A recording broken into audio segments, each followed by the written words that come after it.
Praise the lord. ఈ దినము కొరకు దేవుడిచే ఏర్పాటు చేయబడిన వాక్య భాగము కీర్తనల గ్రంథము 37వ అధ్యాయము 4వ వచనము. యెహోవా యందు ఆనందించుము, ఆయన నీ హృదయ వాంఛలను నీకు అనుగ్రహించును.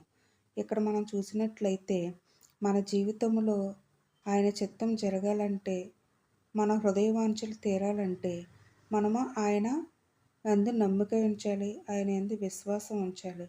అలా ఆయన యందు నమ్మిక ఉంచి విశ్వాసం ఉంచి ఆయన కట్టడలను ఆయన ఆజ్ఞలను మనం గైకొన్నట్లయితే తప్పకుండా ఆయన మన హృదయ వాంఛలను తీర్చే దేవుడై ఉన్నాడు. కాబట్టి మనము ఎల్లప్పుడూ ఆయన చిత్తానికి అనుగుణంగా మన జీవితాన్ని నడిపించేటట్లు ఆయన యందు విశ్వాసం ఉంచి ఆయన యందు మనం నమ్మకముతో జీవిద్దాం. అట్టి కృప దేవుడు మనకందరికీ దయచేయాలని చెప్పి చిన్న ప్రార్థన చేసుకుందాం.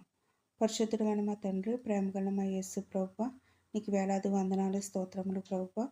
ఇదిగో నాయన, మా హృదయంలో నాయన నీ వాక్యం ఫలించేటట్టు కృప చూపించండి. మా హృదయం నీలో ఆనందించేటట్టు సహాయం చేయండి. నీ చిత్తానుసారంగా మమ్మల్ని నడిపించండి.